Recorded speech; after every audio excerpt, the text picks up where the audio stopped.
নমস্কার সবাইকে। আজকে ভাদ্র মাসের 6 তারিখ সোমবার। তো এটা দেখতে পাচ্ছ, এটা কিন্তু আমাদের সেই ফুলের জমিটা ছিল। আর ফুলের আমাদের এদিকে এই মাঠটার তুলনায় এদিকে যারা মূলত ফুল গাছ আছে তাদের কিন্তু বেশিরভাগ ফুল গাছ সব তুলসী লেগে যাচ্ছে। আমি যদি আপনাদের দেখাই, আমাদের এই পাশের জমিটা এইটাও কিন্তু পুরো তুলসী অ্যাটাক করেছে। আর আরও একটা আমাদের পরিস্থিতিটা একটু বেশি খারাপ ছিল। এই যে আমাদের পাশের জমি, এইটা দেখতে পাচ্ছেন, এইটা দেখুন কি পরিমাণে তুলসী লেগেছে।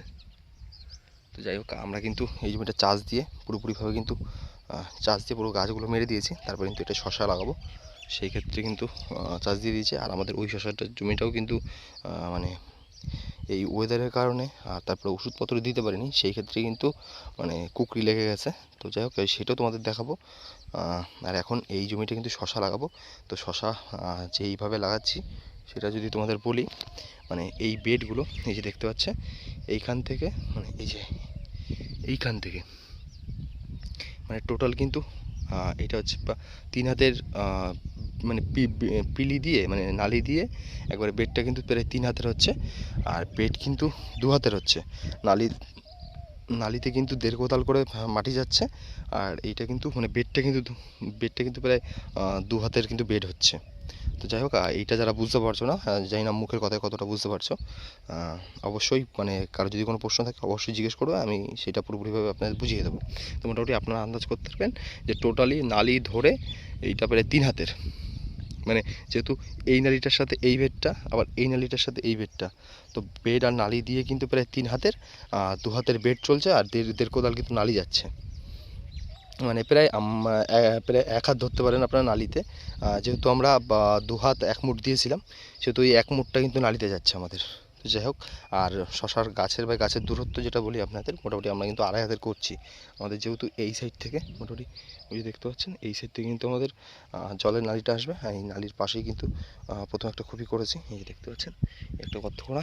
তারপরে কিন্তু এইটা থেকে ওইটার দূরত্ব কিন্তু প্রায় 2.5 হাতের। আবার এইটার থেকে এই যে গর্তটা দেখতে পাচ্ছেন, এইটার থেকে কিন্তু দূরত্ব 2.5 হাতের। তো আমরা কীভাবে করছি সেটাও আপনাদের দেখাই।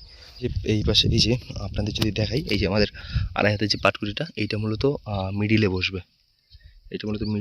গর্তটার মিডিলে বসবে, গর্ত উঠছে। আর এই পাশে কিন্তু এই যে দেখতে পাচ্ছেন, এইটা পুরোপুরিভাবে এই যে আসলো। এবার এই বরাবর কিন্তু ওই পাশেও কিন্তু একটা পাটকুটি দেওয়া আছে, এই গর্ত বরাবর এই যে দেখতে পাচ্ছেন গর্তগুলো করা রয়েছে।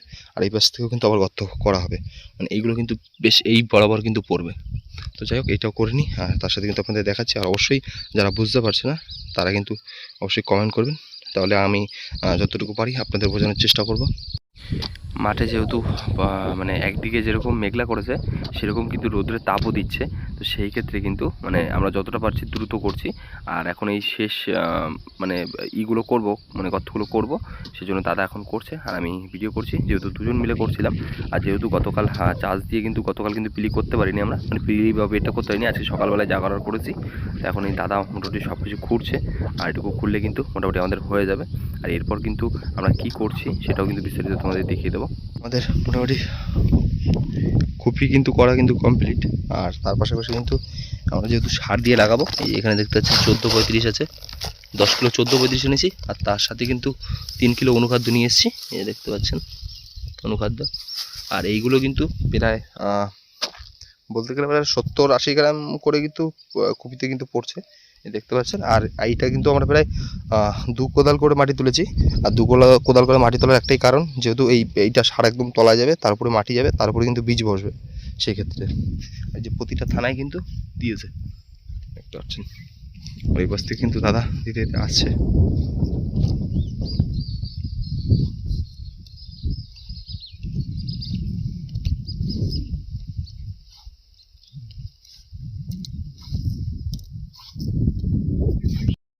যেহেতু সকালবেলা থেকেই মেঘ ছিল, আর আমরা কিন্তু যখন সার দিলাম তারপরে কিন্তু হুট করে কিন্তু ঝিরিঝিরি বৃষ্টি কিন্তু নেমে এসছে।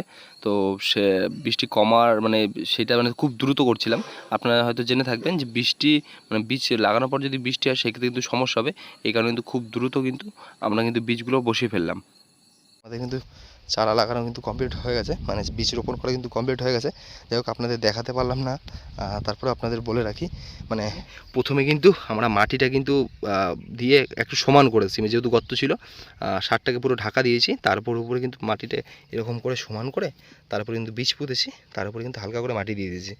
আর যেহেতু এই মাটিতে রস কম আছে, এখন কিন্তু কলা পাতা দিয়ে ঢেকে দিতে হবে। আর কলা পাতা দিয়ে ঢাকার আরেকটা মেন কারণ হচ্ছে, যেহেতু আমাদের দিকে প্রতিদিন বিকেলবেলা কিন্তু বৃষ্টি হচ্ছে, মানে বৃষ্টি হচ্ছে বা দুপুরবেলা বৃষ্টি হচ্ছে, আকাশের ওই বরাবরটা কিন্তু দেখতেই পাচ্ছেন কীরকম পরিমাণ মেঘ করেছে। তো এরকম বৃষ্টি কিন্তু এরকম হওয়ার একটা চান্স আছে। যদি বৃষ্টি হয় সেক্ষেত্রে কিন্তু মানে মাটি একটা চাপ খেয়ে যাবে, এই একটা সবথেকে বড় ভয়ের বিষয়। তো যাই হোক, অবশ্যই কিন্তু এই মুহূর্তে যারা চারা রোপণ করছেন বর্ষার শশার বা পুজোর জন্য বা করবেন, তারা কিন্তু অবশ্যই কিন্তু মানে বর্ষার শশা করার সময় অবশ্যই উপরে কিন্তু পাতা দেবেন। আমরা কিন্তু কলা পাতা ইউজ করবো, তো সেটা মূলত আপনাদের দেখিয়ে দেবো। তো চলো এখন এই কলা পাতাগুলো দেওয়া যাক আর সেটা আপনাদের দেখাই। আর অবশ্যই যদি কেউ যদি কোনো জিনিসটা বুঝতে না পারো অবশ্যই কমেন্ট করবে, আমি আপনাদের আবার বুঝিয়ে দেবো নতুন করে। দেখতে দেখতে কিন্তু কালো মেঘটা কিন্তু মাথার উপরে চলে এসছে। আর এই মুহূর্তে কিন্তু আমরা খুব দ্রুত কাজ করছি, মানে এদিকে দেখতে পাচ্ছ দাদা একদিক থেকে কিন্তু দানা ওষুধ দিচ্ছে, আর আমি আর মা দুজন মিলে কিন্তু কলা পাতাগুলো দিয়ে দিচ্ছি। তো যাই হোক, খুব দ্রুত করছি, সে কারণে কিন্তু ভিডিও করতে পারছি না ঠিক মতো। আর অবশ্যই কিন্তু দানা ওষুধ কিন্তু দিতে হবে, মানে যেটা রিজেন দানা বা 3G দানা আপনারা বলে থাকেন, সেই দানা কিন্তু দিতে হবে। অনেকবার বেগুনের দানা বলে থাকেন, তো সেই দানা কিন্তু ব্যবহার করতে হবে, তাহলে কিন্তু পোকামাকড় কিন্তু বীজগুলো খেয়ে ফেলবে। তো চলো দেখা হবে নতুন কোনো ভিডিওতে, ততক্ষণের জন্য ভালো থাকবেন, সুস্থ থাকবেন।